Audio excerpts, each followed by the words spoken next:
আসসালামু আলাইকুম চাচা। ওয়ালাইকুম আসসালাম। চাচা ভালো আছেন? ভালো আছেন? ভালো। চাচা কি করতেছেন আপনি? আমি কচুর বি কোপাচ্ছি। চাচা বলেন।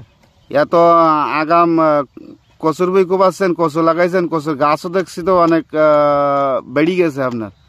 মাঠে তো কোনো আগাম উঠবে, মাঠে তো কোনো জায়গায় নেই কচু গাছ লাগানো। লাগাইনি, আমি আগাম লাগাইছি। এত আগাম লাগানোর কারণ কি?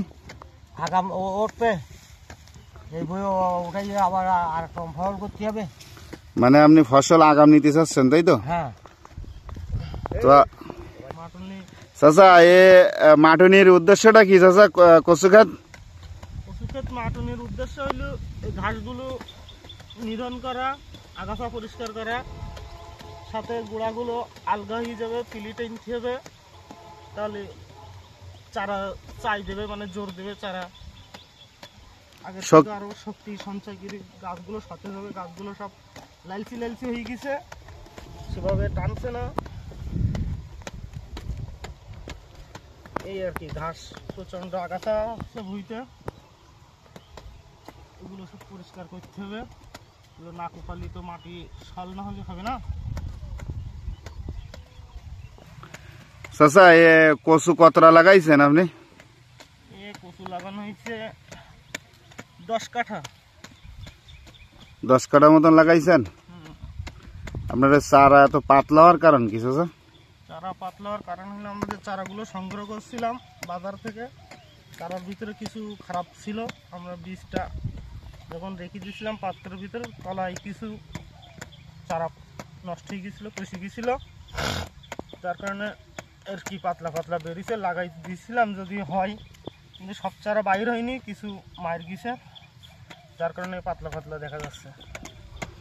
তবে গাছ মানে পাতলা হলে ফলন একটু ভালো হয় নাকি? দেখা যাক, বাকিটা আল্লাহর ইচ্ছা। আল্লাহ যেটুকু দেবে সেটুকুই, যতদূর সম্ভব করা হয়েছে। কিছু কিছু চারা এদিক ওদিকে আছে, সেগুলো আবার ওই যেখানে মায়ের গেছে ওখানে আবার ওটা লাগানো হচ্ছে।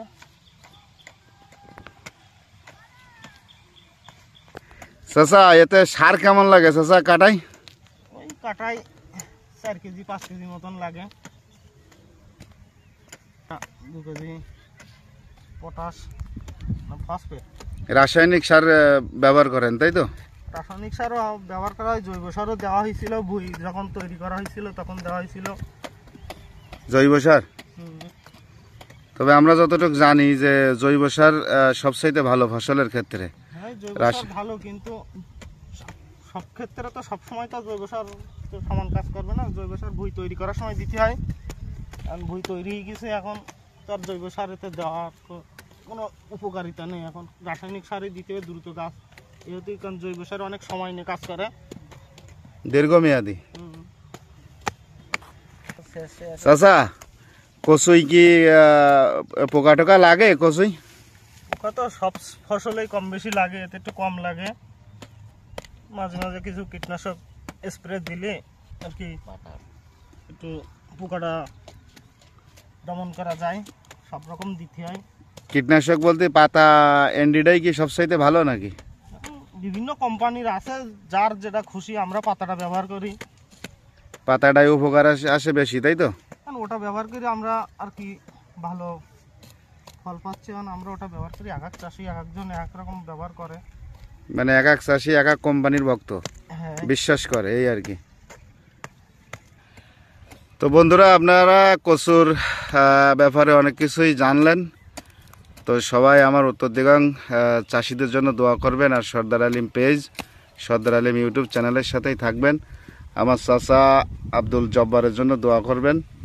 আমার চাচা হচ্ছে একজন অভিজ্ঞ কৃষক আমাদের উত্তর দিগাংয়ের। ধন্যবাদ সবাইকে।